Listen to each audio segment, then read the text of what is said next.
Hello everyone and welcome to the solution of JEE Mains 2019.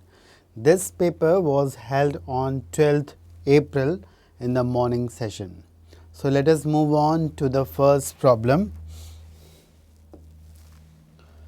A question based on matrix. It is given that A is a symmetric matrix and B is a skew symmetric matrix such that the sum of A plus B is a matrix, and we have to calculate the product of A and B.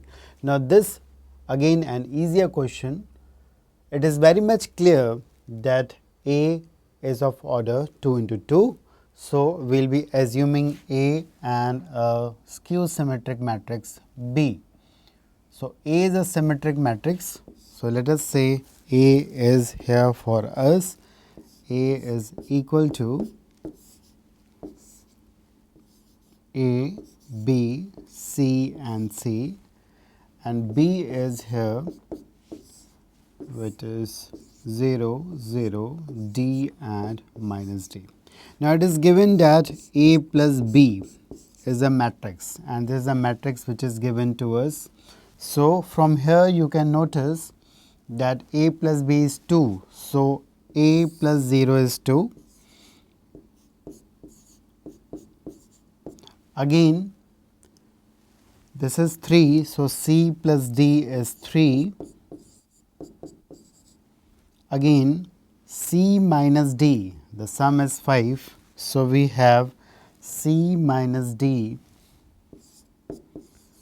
equal to 5, and finally B plus 0 is equal to minus 1. So from here we have the value of A which is equal to 2, the value of B is equal to minus 1, and we can calculate C and D from these two equations. So you will get C equal to 4 and D equal to minus 1. So A is here for us. What is A?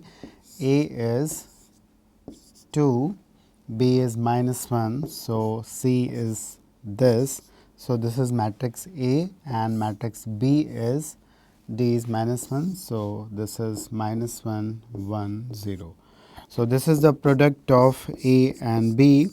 If you find the product of A and B, you can easily get what? The final result. So you know how to do the product. So here it will be 4. So the first term will be definitely 4.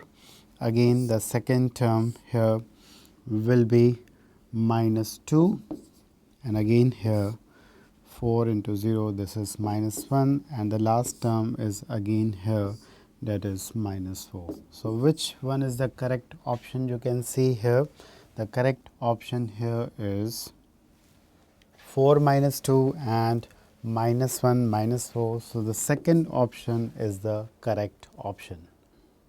Here is the next problem. It is given that alpha, beta are the roots of this equation. Then we have to find out the sum of these two series where n is tending to infinity. That means the number of terms in this series are infinite, and here also the number of terms are infinite. So let us see what we have to find out. It seems to be a complicated question, but it is actually not. If you notice this series is a GP series going up to n, but n is tending to infinity. So this is basically the sum of a GP series of infinite terms, which is alpha upon 1 minus alpha. Again this is also a GP series starting with beta, beta square, and again number of terms here are also infinite. So the sum is beta upon 1 minus beta. So this is what we have to find out, where alpha and beta are the roots of this equation. So from here we can find the sum of root, which is 25 upon 375, and the product of root alpha into beta, which is equal to minus 2 upon 375. Now these two are the useful things to evaluate this.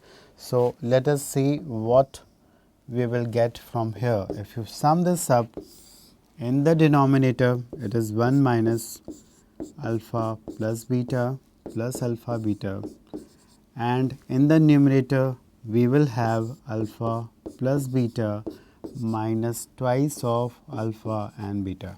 You know the value of sum and the product, you can place it here and easily you will get the value 1 upon 12. So, the fourth option, that is 1 upon 12, is the correct option. Let us move to the next problem. Here is the next question on the inverse of a matrix.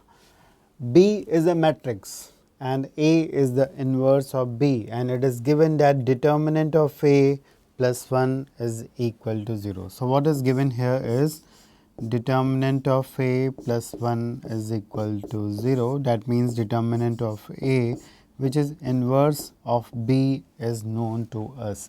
Now, we also know that if B and A are inverse, then the determinant of B is equal to 1 upon determinant of A, and the determinant of A is minus 1. So, this implies that determinant of B is equal to minus 1. So, what we have to do here, we have to calculate the determinant of B, that is this one. It is 5, 2 alpha, 1, 0, 2, 1, alpha 3 minus 1. So, this is the determinant of B, which is equal to minus 1. So, if you expand this, we will have 2 alpha square minus 2 alpha minus 25 is equal to minus 1.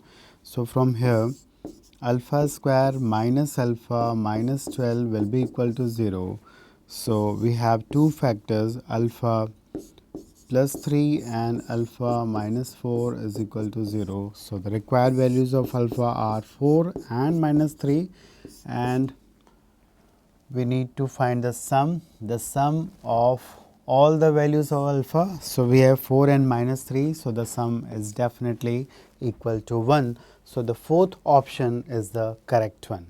Let us move to the next problem.